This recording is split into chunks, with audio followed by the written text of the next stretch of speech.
Hey guys, I spent 2.5 weeks in Ecuador and this is everything that I got up to. So I spent a few nights in Quito adjusting to the altitude before I headed over to Secret Garden Cotopaxi.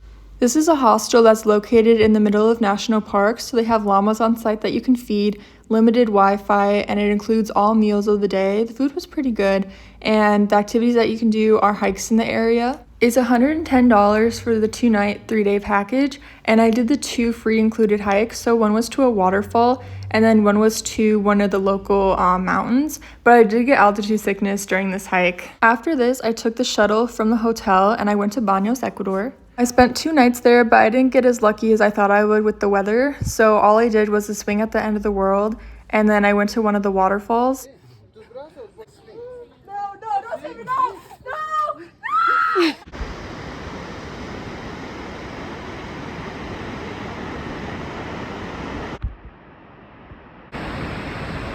So after I went to Puyo, Ecuador, and I did a worldpackers exchange, so I'm going to talk all about that right now. I did a lot of worldpackers when I was in Asia, but now I'm not really doing a lot anymore unless I really like a listing. This one was volunteering at an animal sanctuary, it's basically like a zoo, and it had a bunch of native animals and a couple like other ones, like there was randomly lions there, but basically all the animals were rescued from trafficking.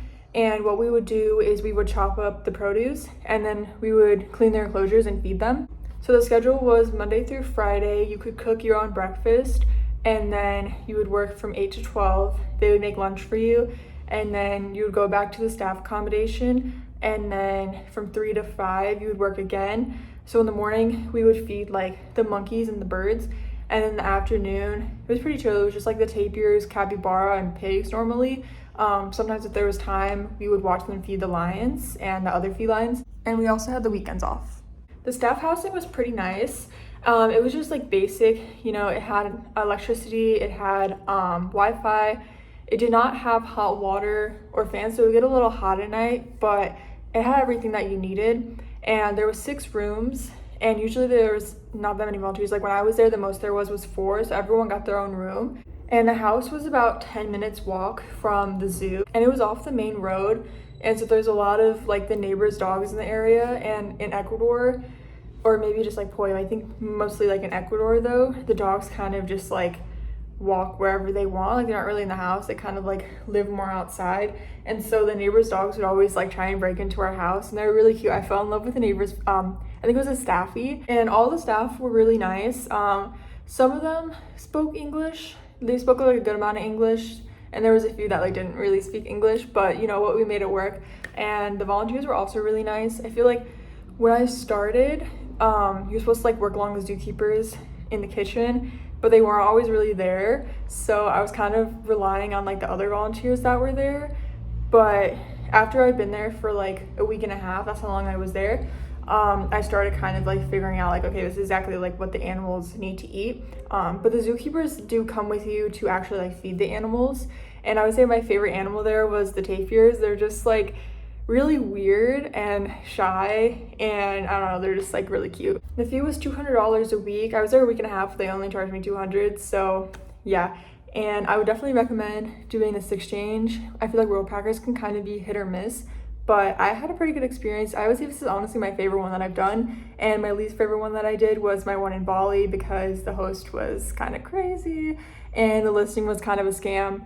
I made a whole video about that, so yeah, you can go watch it if you want to hear me complain about her. And I will put the exact listing that I did in the description along with my promo code. This will allow you to get $10 off of your yearly membership, because you do need a membership to use worldpackers, but it's only $40 for the whole year or $30 with my code. These are all the clips that I took of feeding the animals, as well as the dogs that live at the zoo and the neighbors' dogs.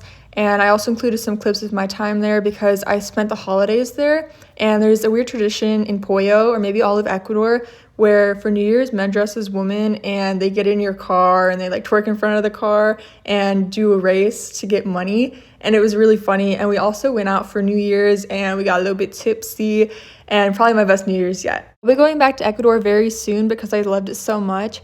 And also at the end of this video, I'm just going to put some clips that I took in Mexico City because I spent 3 days there. I only have like a minute and a half of footage because the main reason that I went there was to go to a cat's eye concert. So I went to a few things. I went to one of the famous ancient castles. I also went to the anthropology museum. It talks about the pre-civilizations like the Incas and the Aztecs. Then of course I went to the cat's eye concert. I was in the very last row and I did record about half of the concert, so I have a vlog about that.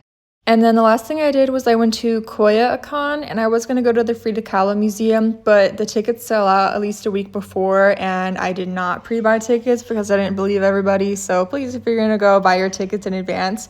And then I also went on one of the traditional party boats. So that's everything that I've done for the last 3 weeks of my travels. I loved Ecuador so much, so I'm actually going to be going back really soon. So I'll have another vlog out. Stay tuned for more vlogs because I'm backpacking South America right now. So I'm going to have a couple more coming soon.